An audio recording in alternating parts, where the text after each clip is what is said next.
दीदी लो, ये स्वीकार कर लो आप स्मृति के रूप में। इनके जीवन में जो विनय है, वीरता है,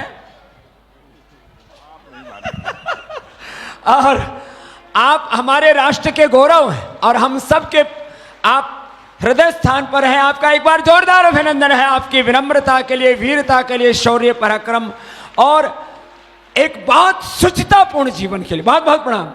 एक पुष्पमाला लाइए, माननीय रक्षा मंत्री जी गुरुदेव का अभिनंदन करेंगे।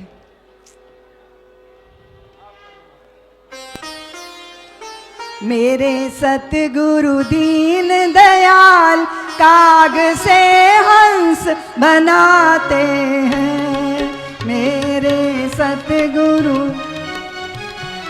आज यदि मैं यहाँ पर मंच पर उपस्थित हूँ, आप सभी जानते हैं जिस जीव का साध्य राधा है और उसको पाने का माध्यम भी राधा ही है और मंत्र भी राधा है, और यह मंत्र देने वाली गुरु भी स्वयं राधा ही हैं, जिसका सब कुछ ही राधा है और जीवन प्राण भी राधा है। ऐसे जीवों को जीवन में पाने के लिए शेष कुछ बचता नहीं। ऐसी राधा रानी की कृपा पात्र पूज्य दीदी मां ऋतंभरा जी की षष्ठ पूर्ति के अवसर पर मैं हृदय से हार्दिक बधाई देता हूं। और मैं दीदी ऋतंभरा मां के बारे में जानता हूं, आप सब जानते हैं कि आज जो भव्य राम मंदिर का निर्माण अयोध्या में हो रहा है, उसमें कितना बड़ा योगदान उनका है। और मैं उस घटना को भूल नहीं सकता कि जब मैं उत्तर प्रदेश में भारतीय जनता पार्टी के यूथ विंग माने युवा मोर्चे में जब मैं काम कर रहा था, कानपुर में मेरा कार्यक्रम था, मैं लौट रहा था, सड़क के किनारे एक बहुत बड़ी सार्वजनिक सभा हो रही थी। ओज पूर्ण वाणी पहली बार अपनी गाड़ी खड़ी करके मैंने सुना था। तो ओज पूर्ण वाणी यदि किसी की थी, हमारी पूज्य दीदी मां ऋतंभरा जी की वो ओज पूर्ण वाणी। यदि मैं यह कहूं कि राम जन्मभूमि को आंदोलन को धार देने का काम यदि किसी ने किया है, तो निस्संदेह यह कहा जा सकता है पूजनीय दीदी मां साध्वी ऋतंभरा जी ने किया है। आज की भाग दौड़ की जिंदगी में जहां लोगों को खुद के लिए समय बहुत ही मुश्किल से मिल पाता है, उस दौर में एक ऐसी पीठ का संचालन करना जो खुद के लिए नहीं बल्कि समाज के उत्थान के लिए कार्य करती हो, यह अपने आप में मैं मानता हूं कि बहुत बड़ी बात है। पूज्य दीदी ऋतंभरा जी समाज को ही इन्होंने अपना परिवार मान लिया है, और यह बात राष्ट्र के प्रति इनकी निष्ठा को यह दर्शाती है। और मैं तो कहता हूं कि सचमुच हमारे देश के ऋषियों और मनीषियों ने जो कहा है कि यत् पिंडे तत् ब्रह्मांडे, जो पिंड में है वही ब्रह्मांड में है, जो जड़ में है वही चेतन में है, जो सूक्ष्म में है वही विवर्त में है, जो छोटे में है वही बड़े में है, जो मेरे में है वही तेरे में है। मुझे लगता है कि इस भाव को उन्होंने अपने चित्त में उतार लिया है।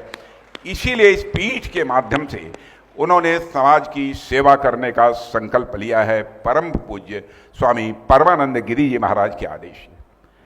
आज जब स्वामी परमानंद गिरि जी महाराज अपने विचार व्यक्त कर रहे थे, तो उन्होंने कहा, एक समय था जबकि मैंने दायित्व सौंपा था राम जन्मभूमि आंदोलन को एक धार देने का।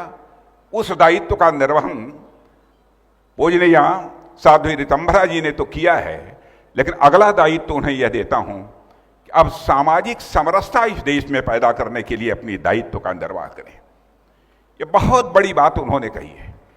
और वैसे भी आप सब जानते हैं कि हमारे देश के ऋषियों और मनीषियों ने, अकेला देश है जिस देश के रहने वाले ऋषियों और मनीषियों ने भारत की सीमा में रहने वाले लोगों को ही अपने परिवार का सदस्य नहीं माना है, बल्कि पूरी धरा पर रहने वाले सारे लोगों को अपने परिवार का सदस्य मानते हुए वसुधैव कुटुंबकम का संदेश सारी दुनिया को यदि किसी देश की धरती से गया है तो केवल और केवल भारत देश की धरती से गया है, दुनिया के किसी दूसरे देश की धरती से नहीं गया है।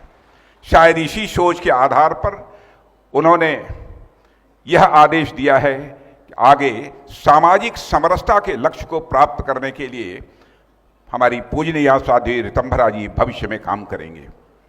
आज यदि हम सब यहाँ पर मौजूद हैं तो सचमुच आज सभी संतों का आशीर्वाद प्राप्त कर हम सभी लोग अपने को धन्य महसूस कर रहे हैं। लेकिन मुझे ऐसा लगता है देवियों और सज्जनों कि आप सभी संत भी उत्तर प्रदेश में एक विशेष वातावरण का अनुभव आप निश्चित रूप से करते होंगे, क्योंकि उत्तर प्रदेश तो स्वयं एक संत के द्वारा इस समय चलाया जा रहा है। गोरक्ष पीठाधीश्वर और उत्तर प्रदेश के हमारे यशस्वी मुख्यमंत्री श्री योगी आदित्यनाथ जी को मैं बधाई देता हूं कि वह जिस प्रकार से उत्तर प्रदेश की शासन व्यवस्था चला रहे हैं उससे जनता के मन में तो सुरक्षा का ही नहीं बल्कि एक समृद्धि का भाव पैदा हुआ है और साथ ही साथ एक गौरव का भाव पैदा हुआ है। जानबूझकर मैं अपनी इस भावना को आप सबके सामने अभिव्यक्त कर रहा हूं। इसके साथ ही साथ हमारे संतों के मन में भी यह भाव आया है कि जब तक वे लोग आपकी शासन व्यवस्था में रहेंगे, प्रदेश के आध्यात्मिक और भौतिक विकास के उत्थान को दुनिया की कोई ताकत रोक नहीं सकती, वह निरंतर चलता ही रहेगा। और आज जब मैं इस कार्यक्रम के लिए मंच पर मैं चढ़ा और गेरुए वस्त्र में मंच और मैदान दोनों स्थानों पर जब मैंने अपने संतों को देखा तो सचमुच मेरे अंदर भी एक दिव्यता का भाव पैदा हुआ। एक दिव्य वातावरण यहाँ पर दिखाई दे रहा था। और वैसे भी जिस धरती पर जिस क्षेत्र में कान्हा रमण करते हैं वहां तो दिव्यता रहेगी ही रहेगी, यही बैठकर मैं सोच रहा था। और देवियों सज्जनों, जब भी भगवान कृष्ण का जिक्र आता है तो हमारा हृदय ही नहीं आप सभी का हृदय भक्ति भाव के साथ भर जाता है।